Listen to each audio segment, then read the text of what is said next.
Hey, this is Lucas Barfield, and welcome back to On the Record. And we are here this week for On the Record with a special guest, and we are joined by Devin Rydel Kelly, who is running for the 27th LD House seat in Olympia against Jake Fye. How you doing today, Devin? I'm doing great. Thanks so much for having me, Lucas. Yeah, it is really great to have you on the show, and I wanted to jump right into the interview, but before we get into your politics and some more information about your campaign, tell the audience a little bit about yourself. Yeah, thanks so much. I've been really lucky to spend my entire adult life as a community organizer, starting in Idaho when I was 18 years old. In 1998, I was just thrown into activism and organizing right when I got out of college, including becoming the co-founder of an organization called the Idaho Progressive Student Alliance, where I really cut my teeth as an organizer and learned about politics and learned about inequities through helping organize for a campaign for minimum wage for migrant farm workers. And growing up in rural Idaho was interesting. I grew up in a kind of a wealthy ski resort town, and I had parents that were connected with wealthy folks. They were artists and musicians, but had always kind of struggled financially. And so we were surrounded by a lot of kind of wealth and kind of liberal, well-meaning politics, but also a lot of rural poverty and a lot of racism.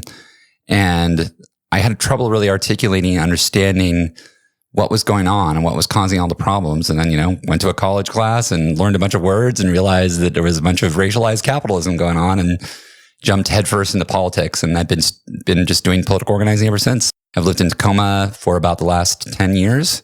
I own a home on Hilltop with my partner. I really love it. I work on Hilltop at the Foundation for Tacoma Students as a director of research, evaluation, and data. And I've been lucky spending my paid career doing kind of research around real education equity for the last decade. So at FFTS for the last 5.5 years, and at Service Employees International Union Local 925 for about 6 before that. So researching labor markets, researching union organizing, researching UW, and K-12 education. All of my learnings through all this have driven me to really just want to really push profound education reform in Washington. I was involved in the fight in 2010 to try to get an income tax. And I think that so much of the inequity and problems we see right now are a result of us not really being able to transform the tax code a long time ago. So yeah, there's a lot of things that inform my views and my life. And I've just really been really lucky to be involved in a lot of great movement work and connected to a lot of great folks throughout the Northwest and now here in Tacoma. Yeah, thanks so much for sharing. And I wanted to ask you, I have seen you say that you were running as a progressive Democrat, and I do also know that you're a proud democratic socialist. Where do those two political ideologies intersect, and how do they inform your politics? Yeah, I've always believed in this concept of the radical imagination. How do we envision a world that we want to get to, and then what are the strategies and tactics that it takes to get us there? And I think that's why I've long identified as a democratic socialist. I believe that we need to kind of shift to a new way of managing society that's democratic and controlled by the people. And that, the only way to get there is through mass organizing and building in community, whether it's through politics, labor unions, or other organizations. I'm also practical and realistic. I understand that, the current landscape we live in politically, we have a two-party system. In Washington, it's really kind of a one-party state. I'm not a burn it all down kind of person. I really believe in coalition politics and bringing people together. And I think that the progressive wing of the Democratic Party in Washington is more or less aligned with most of my values and a lot of fellow travelers in that space. So I don't see any contradictions in that. I think that what we need are all sorts of people coming from all sorts of different backgrounds to work together to transform society towards, empowering the multi-generational working class. So speaking of coalition building, I know you were involved recently in the Tacoma for All Initiative 1 to increase renters' rights here in Tacoma. Tell us a little bit about what it took to get that initiative passed and some things that it does, and what still needs to be done on the local and state level when it comes to housing. Those are great questions. So first off, what Initiative 1 does, we've been able to achieve the boldest tenant protections in Washington state, including protecting families with school children and educators from eviction in the school year and any evictions in winter months. and forcing landlords to provide relocation assistance if they raise the rent too much and tenants can't afford it over 5%. There's a whole lot of other protections in there that I think are crucial. A longer window for notice of rent increases, capping fees to 1 month equivalent for move-in costs and all manner of other fees. But really, it's the eviction protection and the relocation assistance that I think is the most powerful way of pushing back against this highly commodified housing market that is on the backs of working people, whether it's homeowners or renters. And it was a big fight. You know, we tried to influence the home in Tacoma rezone process and work with the city to convince them to do a lot of this stuff through ordinance. We were in strange bedfellows with developers in a weird way for a little bit, and that we wanted the rezone to happen because we do believe in density. We do believe in more housing, but we also believe it has to be equitable and it can't just be giveaways to real estate development, you know? And unfortunately, the developers in the city weren't interested in any of the stuff that we wanted to do at all. And we just had to take it to the people. And, you know, the city had their own process of trying to improve their rental housing code at the same time. We were never opposed to it. We thought they were doing some pretty good stuff, but it was just not sufficient in the moment of crisis we're facing in housing. And they tried to get us to negotiate with them. And we met a few times with the city leaders, with the mayor and a number of folks from council and some staff. And they really wanted to find a compromise position where we gave up on relocation assistance or where we gave up on eviction protections, and we wanted them to move and incorporate that stuff. And we couldn't find a common ground. So we took the signatures to the ballot and we took it to the vote and we won. And it was a amazing people-powered campaign, you know, and those two things, they were the things that resonated most with everyone we talked to on the doors, or in community, staying housed and the cost of rent. And, you know, when you see those things, how deeply and widely felt they are, and you see people coming to the vote, coming to the polls for them, you realize that this is what we need to do, you know?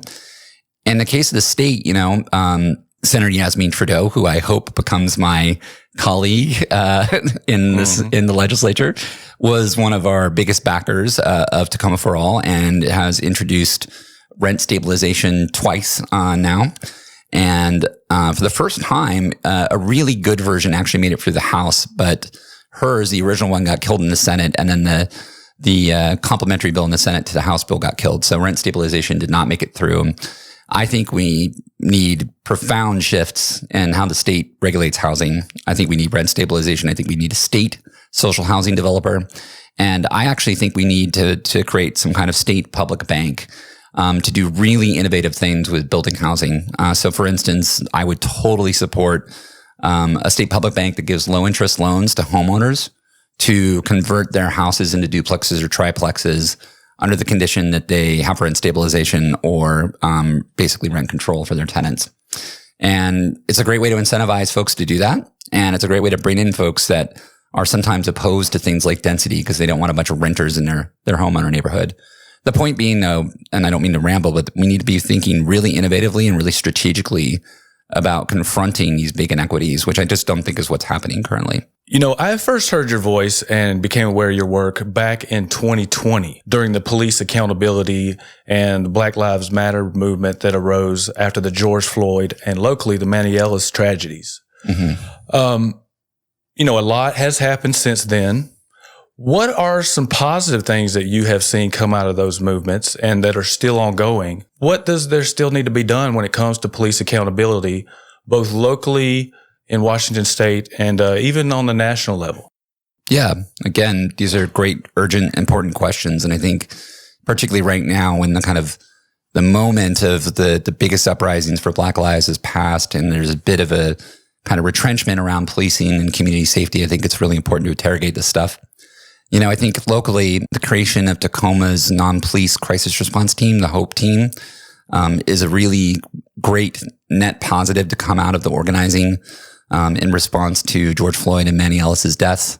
I'm happy to say I was part of a great coalition of folks from multiple organizations that pushed really hard for the city to create that team after there had been demands for many years prior for different types of crisis response. And sometimes it takes a crisis to lead to better response. And over the last 2 budget cycles, we've been pushing hard for that, and we were able to get it funded in the last one, first at about $800,000 and now up to $2 million. We've been meeting regularly, generally monthly, but recently a couple times a month with the folks on that team, with the leadership of that team, with the fire department, members of the An Intentional Response Coalition, to really try to push to get a maximal system where they're dispatched, where they're independent of police and fire, where it's culturally responsive, and they can deal with people in community in crisis. We got a long way to go, but they're willing partners, unlike a lot of other folks, I think, that we've dealt with in the city. And I think they understand the urgency of the situation. You know, at the same time, Manny Ellis's murders got off. And it's a profound tragedy. You know, I went down to the courthouse when they announced the verdict, and then to the mural to Manny right after, and was just with his family and community members and the Tacoma Action Collective and all the great people doing all the great work in response for years. And I think that justice hasn't been served at all, you know, and that there's many intersecting reasons for that. I think one is that our city, and I think this is reflective of political problems in Washington and more broadly, there's a lot of hand-wringing that goes on. I think the mayor and the city council at first was trying to punt to the city manager. The city manager was trying to punt to the mayor. They were all afraid of, you know, what certain folks in the police and the police union might do. And no one was just willing to be the person accountable for change. At the same time, the person most responsible for the cover-up, you know, ran for sheriff and won. So it's a complex political system with a lot of different forces and a lot of different people. And I think all that's still there. And I think that I'm overjoyed that my friend and now my council representative, Jamaica Scott, is on the city council and really pushing for change. But she's embattled and she's, you know, facing a real uphill fight to trait reform herself because it's so complex and so difficult. But I think that the really important things to remember around this are the way movements work and the way movements work over time, you know. And I went to police accountability protests when I was 18, 19, 20. I remember going to one at Seattle Central in 2002, right after I moved here. And it was always like anarchists, socialists, and the black churches, and no one else. And they were always the places where the cops were the most violent to people. To think about the jump between them and now, and to think about what happened in Minneapolis, and the fact that you could say only 42% of voters voted to get rid of the police department and replace it with a community safety department. Or you could say a whole 42% did, right? And the battle for reform and transformation isn't over. It's got a long way to go, but there's a public consciousness around the fact that that police have to do too much. They have to do what social workers do. They have to do what healthcare providers do. And if we were to fund those programs, we were to fund housing and healthcare and not create these interactions with, you know, people in crisis dealing with violence workers, then society would be way better. Everyone would be way better. The cops would probably be way better. And so, you know, you can call it like a positive abolition model, I guess, you know, that we want to fund these programs. We want to keep people housed. We want to keep people healthy. And that's how we get to, I think, a really fundamental shift in that stuff.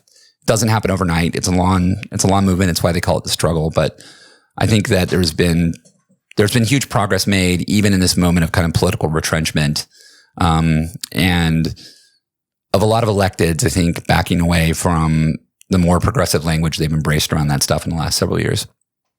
Yeah, I wanted to bring that up, which is what you were saying about the re-entrenchment back around police. I'm on public transportation a lot. I hear people talking out there, what's going on in the city. I'm in Seattle a fair amount on public transportation. I hear what's going on and what's on people's mind. And a lot of people do believe that the police are under attack, that there's no policing going on. And then there's the perception of an uptick in crime, and there's a lot more problems going on in the state. And it's being blamed a lot on the BLM movement and sort of the pushback on police. What would you say to those people out there who are actually really afraid and do have fear of what's going on in our state, in our communities? I live on Hilltop. I live near a number of encampments. There's been shootings on my block. I was on a meeting on Zoom once when there was like 15 shots fired, 100 feet from my house. I've had a number of my friends and neighbors' homes broken into. And so I think that the sense of safety is real, and we should never deny those experiences. Like, a lot of folks in desperate situations have done desperate things. And a lot of, I think, well-meaning, pretty progressive folks have been impacted on it in ways that make them question some of their values and views around this stuff. So I don't want to be dismissive of that. I think it's really important to acknowledge. I think, there's also been a lot of politics in play around how police forces interact with community, and legitimizing narratives for more police, that are directly related in case of Tacoma and a lot of other municipalities to things like police slowdowns and avoiding certain neighborhoods where certain politicians live, as a bargaining tactic with unions that no one in the city wants to talk about, that people are afraid of. And it is really complex and messy, and it makes it really easy to embrace this narrative of we need more cops.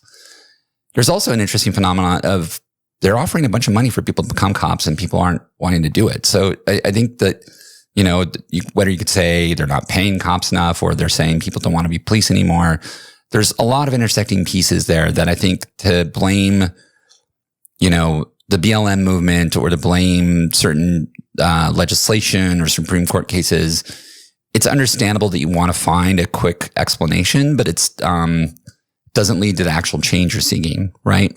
So how do we, deal with violent crime while also, protecting our most vulnerable? And there's no perfect solution. I do think that a lot of it comes down to keeping people housed. I think a lot of it comes down to not pushing homeless people around all the time to different places like the camping ban. I think the camping ban in Tacoma has backfired and made things worse. And I think it's around youth engagement. I think that we need significant investment in before and after school programming. I think we need youth jobs. I think a lot of what's happening is young people who are disengaged, bored, don't have a lot of faith in their elders or the system around them. And until we build trust with them, until we build trust across communities, we're going to be facing the same problems over and over again.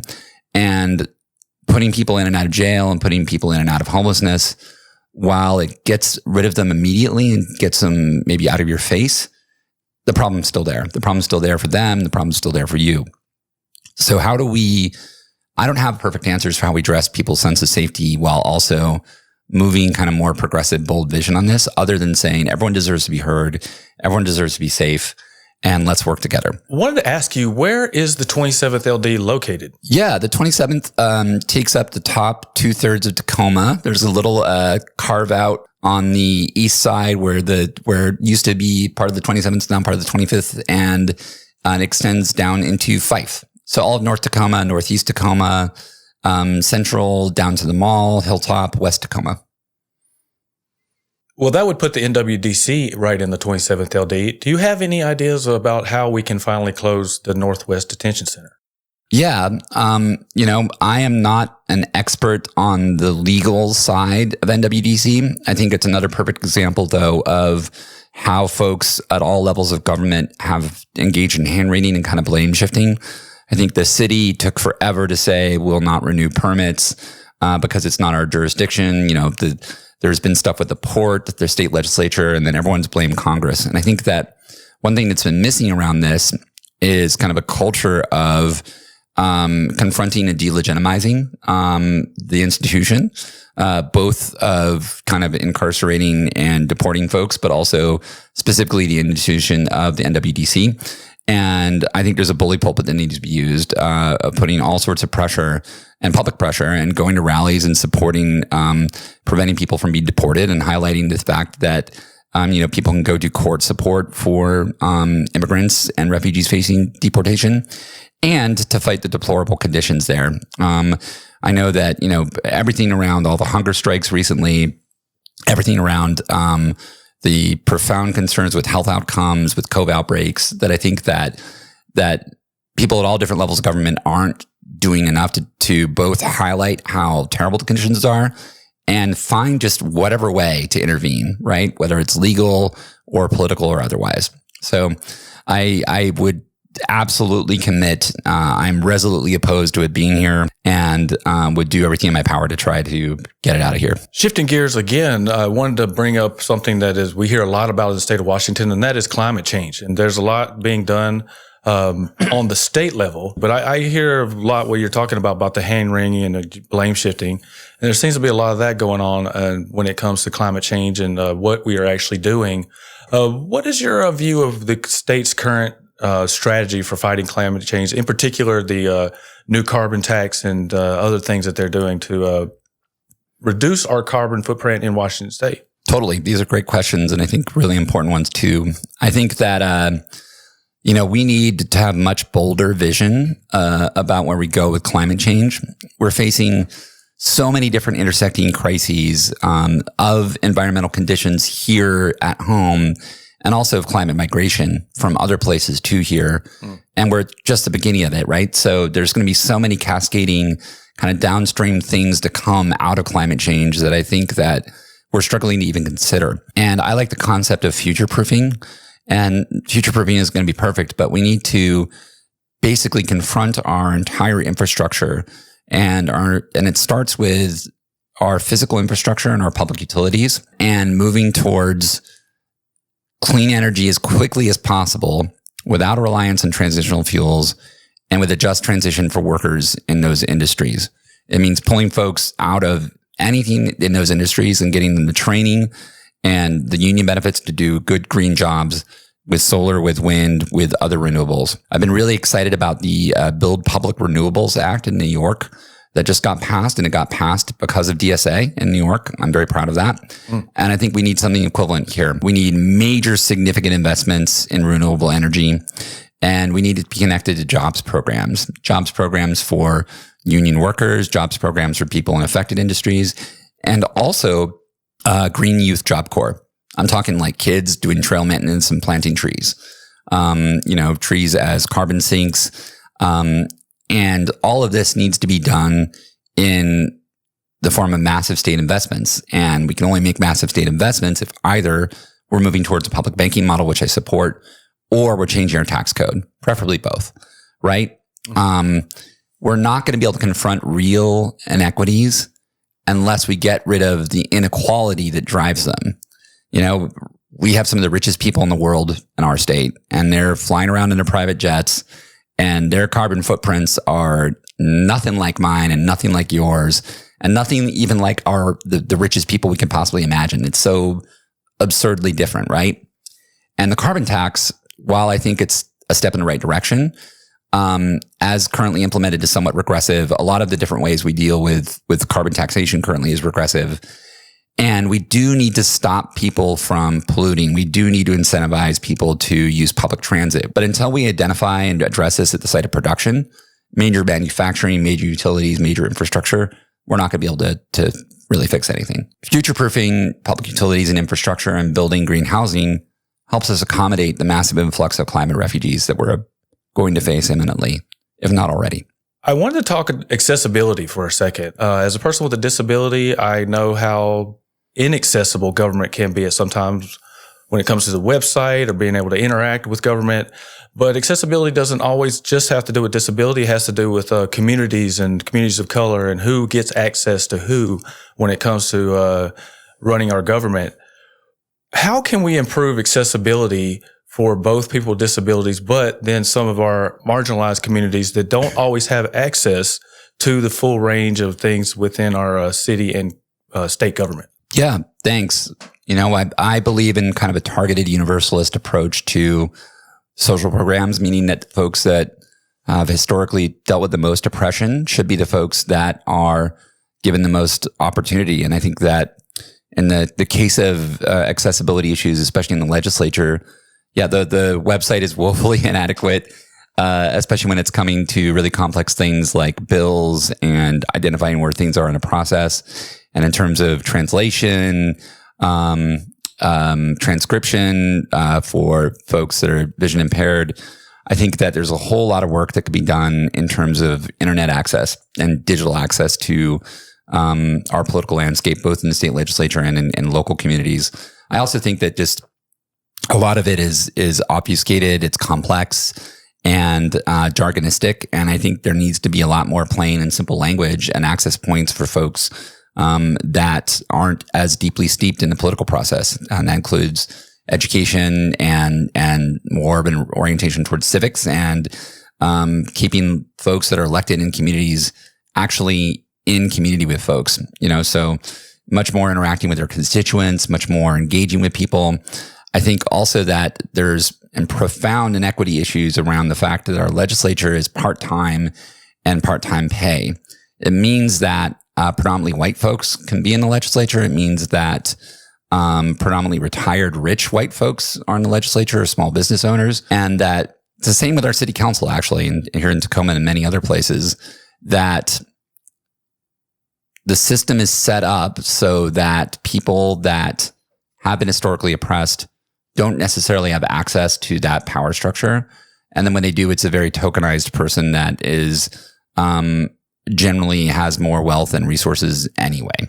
So I think that there's a whole lot of functional, practical stuff that can be done around physical infrastructure and accessibility, but then also just being in community and also making the jobs decent jobs for folks that come out of the working class or come out of an immigrant background or a non-predominant white background. And I think that that's tough stuff to do because there's a low level of trust in government. And for instance, in the case of Tacoma, we have a city charter process going right now. And how do you convince people to vote to give people better jobs and pay them more when they feel like that people are doing a terrible job representing them? But it's what we need. We need to really shift and make the jobs accessible. We need to make the systems accessible. We need to use plain language, and we need to fix our infrastructure. How's your fundraising going? Oh, good question. I mean, I think it's going great. We've only been going 2.5 weeks, and we'll be able to report $15,000 in the next day or so, which is great. We didn't get our website up until a few days ago. And so most of that was done before we even had a web presence. Yesterday and today were my first real days of what we call call time, of just being on the call constantly, and got $1,000 raised today. So I think that's great. And all of it is so far has been from friends, family, political supporters, and people who are politically aligned, which means we got a lot more we can do with a much broader network of like-minded people in Tacoma. That said, the incumbent Jake Fye has deep pockets. He had $70,000 about before the session. I'm sure he's going to have a ton more. He can't campaign until next week, but I think he's going to come out the gate with a bunch of money and spending a bunch of money. So it's going to be everyday people-powered campaign that makes us win. It's going to be people giving what they can. My name's Devin. I'm running the 27th. The website is Devin for 27, and our money ask is 27 for Devin. Because it rhymes, because it's what Bernie Sanders raised on average, and because if folks can put that much in monthly, it's going to be what propels us to the top. We need to be on the doors. We're going to win by having conversations with everyday people. We need to be doing mailers. We need to be spending money on all sorts of stuff. And it sucks to say that you've got to make our money early to win, but it's what it is. And it's also what's going to prevent, I think, some of the organizations that might just endorse or give money as a knee-jerk reaction to the incumbent from doing it. So if we can, get a lot of fundraising done right now, I think we'll move some folks that we might not have otherwise moved to support the campaign.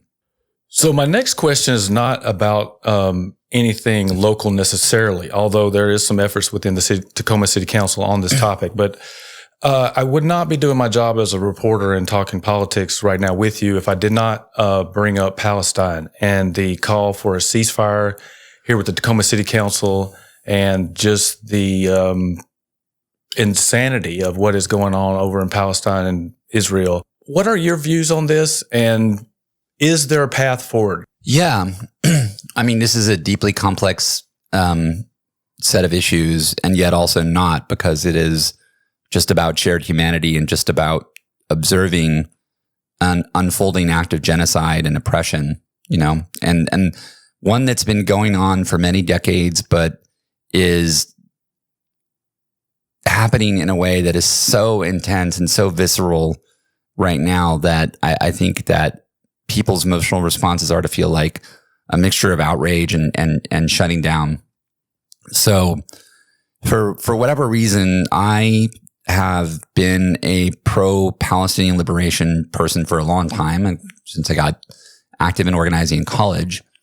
And it's been really, really interesting to see how many people are now aware of and fired up about apartheid and genocide and everything that's happening. And I think that it's impossible to not be when you see hospitals bombed, when you see whole families killed, when you get the diagnosis now of, single child, no family, and it's not about their parents, it's about everyone around them. And what you're seeing in Rafah in the last couple of weeks. And, yesterday, I think there was the New York Times piece and global news, but I saw it in the Times first about a massacre where 100 people were shot and killed and hundreds more were injured. Mm-hmm. And, I think that it's the moral dilemma and crisis of our moment as a result of decades of military support, economic support for an apartheid state. And I think it's very important to distinguish Judaism from Israel, and I'm really, really deeply impressed that the movement in the United States and in the UK is largely led by anti-Zionist Jews. And I think there's a lot of terrible false equivocation that happens around being an anti-Zionist and anti-Semite. I'm happy to say that most of my Jewish friends, that I've had many over the years, have been anti-Zionist. So that's just the culture I've been steeped in. And it's the Jewish left, but it's important to remember that no culture is monolithic. Locally, I think it's weird and complex in Tacoma for various reasons. I really wish the city would just take a ceasefire resolution. I think it's shocking that they haven't yet. Many municipalities around the state and around the country have. Some of the biggest unions have come out as pro ceasefire. And I think that, we have a state legislature that is, I think, failing in this way as well. And our state senator, Yasmin Trudeau, is a Muslim and has been one of the only people in the legislature to come out strongly pro ceasefire. I, again, look forward to possibly being her colleague and am resolutely pro ceasefire and end to apartheid and genocide and occupation. Well, thank you for that. And seems like it would be a no-brainer that Tacoma would pass a ceasefire resolution. There have been 70 other cities that have passed this. So it would be very important that our city would say they are against genocide and they want this to stop. One last question before we get out of here. I wanted to ask you about a common passion that you and I have, and that is electronic music. I wanted to read you a quote. I actually found this. I was scrolling on my Facebook feed the other day, and I saw this quote right before the interview, and I was like, this is perfect to ask this next question. But it is a quote by a famous DJ out of Detroit, Jeff Mills, a techno DJ. And he said that techno music was not designed to be dance music, but a futurist statement. And I wanted to get your impression of that statement. And as someone who has been in the electronic music space for a long time, how has this space informed your politics? Yeah, this is great.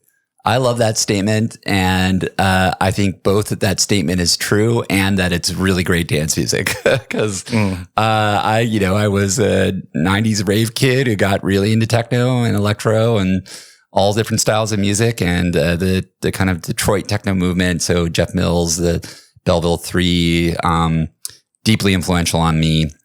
And I think that the politics of kind of this deindustrializing occupation of spaces, repurposing of spaces in inclusive ways to push music that sounded different, that sounded like the future, that was this kind of amalgamation of machine and people, and also based on mistakes, right? That the whole kind of music world of Detroit techno and later different styles of electronic music were based on the 808, the 909, and the 303, these instruments that were made for a very specific purpose, and ended up not working for that purpose at all, and leading to the birth of something new and being kind of reappropriated by folks that you would never expect to reappropriate it based on the dominant market at the time. And a whole new world of music emerged, right? With electro, with techno, with hip hop. And I think that while there is a constant tension in any music or art culture towards commodification, towards commercialization, and I think it's pretty rampant right now in the electronic music scene, I think that there's also always just innovation. And the innovation comes out of, I don't want to overstate it that it's always working class folks. I have talked to some friends of mine that grew up in Detroit, and they're like, oh, those were bougie kids. But I think that there is a response to the kind of economic moment and the political moment where new things are born in art and music. And I think it's really, really, really important. And I, have always inhabited this space of these kind of progressive, well-meaning, liberal raver folks that have, I think, really good politics and values, but think that radical politics and left-wing movements are uptight and stodgy. And then these politically active spaces in unions and socialist politics that think that the rave scene is bourgeois and indulgent, and they're both correct. But we need, those different intersecting spaces of underground cultures, whatever type of music it is, whatever kind of art it is, as a form of expression and liberation. And we also need the political movements. And I think that Jeff Mills' statement and folks like him who are trying to think about and interrogate what a future looks like, where, we have the technology to do what we want, where we have the space to do what we want. I think it's really important to interrogate that and try to build new things together. So I think it's a great question. I also think business techno sucks. So before we leave, is there anything else you would like to mention about your campaign, and how can people get in touch with you and find out more about you? Yeah, thanks. We're launching on the doors. I don't know when this is going to come out first, but on Sunday, March 10th at People's Park at noon, and folks want to join us, they're welcome. My website is www.devin427.org. And we have opportunities for folks to volunteer, to donate, to endorse. We are a people-powered grassroots campaign based on a transformational platform. And the way we win is by everyday folks getting involved and contributing their time, their energy, their funds where they can. And I believe that we can win, and we'll win through people. And so please, please, please, if things in this interview have sounded exciting to you, go to the website and get involved. Well, thank you for being here today.